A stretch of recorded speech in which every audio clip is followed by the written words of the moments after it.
Ladies and gentlemen, Jason Andrews, aka the All-American Driver. Now remember in the last video I showed you just how much of a disaster my garage was? Well, take a look at this. We are just in a complete state of disarray in here, and most notably you guys can see that my soundproof studio has been disassembled.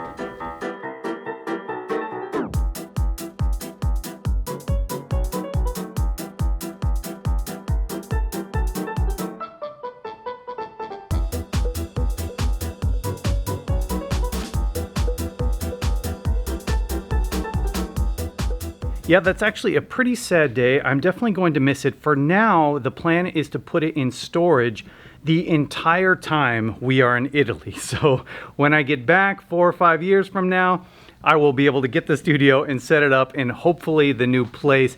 That is, unless somebody makes me a crazy offer and wants to buy it within the next 4 or 5 days. However, I think that is incredibly unlikely. So now with everything going on, you guys are probably asking yourself, Jason, what are we doing today? Well, I'll tell you, it's pretty simple. We are on step 43 of a 611 step process to move to Europe. And this step involves shipping our new BMW i3 to Europe. So of course the Navy doesn't make this easy. We are in Jacksonville, Florida, and we actually have to take the BMW i3 to Orlando, which is where we bought it. So I know that we're gonna have to stop and charge it once, maybe twice. You know, this thing only gets like 120 miles of range or so, so it's a little bit iffy.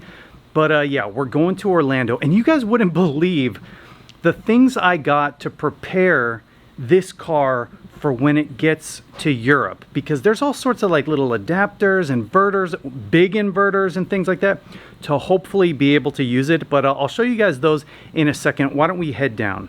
So Andrea is going to be driving the BMW i3. I'm going to be in the Rivian. I'll follow her down. Okay, so when we bought the BMW, obviously it was used and it only came with one key. So I think what we are going to do is separate the key fob from the little key that's inside, and Andrea, clever enough, has learned how it works. Do you want to demonstrate?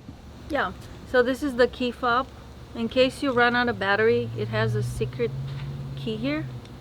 So you click on this and then it comes out like that. Whoa. And then what you do is you come here on the driver's side, and at the bottom there's a little opening in there. So what you do is, you don't need to put it all the way, you just click this thing open. I know it's weird, but you click it open like that, and then that's the key feature. Wow. To lock, unlock.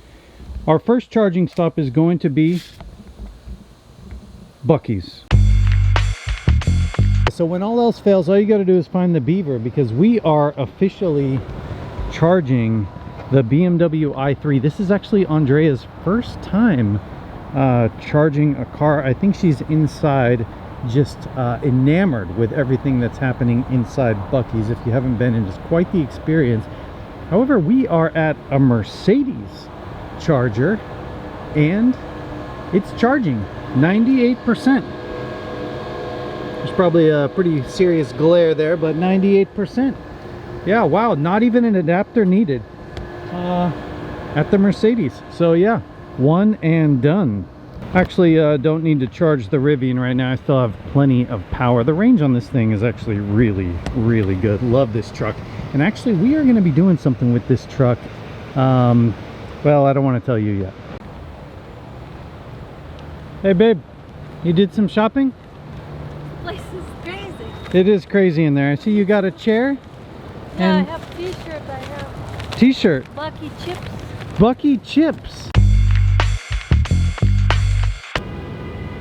All right, so we're back at another Buc-ee's, and this time we're both charging. To be honest, these Mercedes charge ports work very well. I had no idea that Mercedes kind of had some infrastructure around here, but we're charging the Rivian and we're charging the BMW, no problem. So this will probably be the last charge before we get to Orlando here.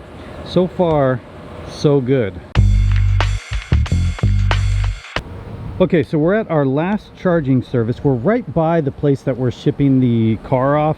However, we want to drop it off with as much power as possible. We got the Rivian here also.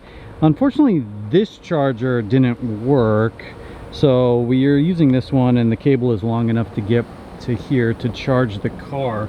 But real quick, I wanted to show you guys everything that we are taking to hopefully work in Europe. The first thing is this. This is a big 2000 watt power inverter from basically 220 to 110. So we're hoping, worst case scenario, we can plug this into power in Italy anywhere, and then we can just use the normal BMW charger to plug into the inverter, and that will be worst case scenario. Now if we move on over here, you can see we've got a couple things.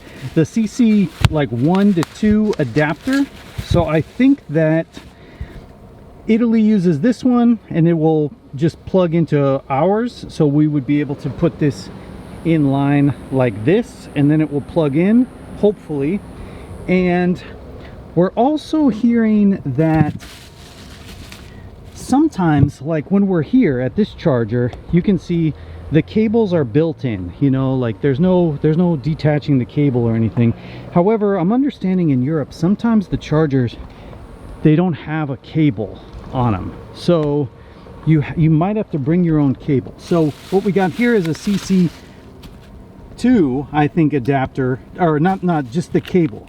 So just a charging cable, type 2 to type 2.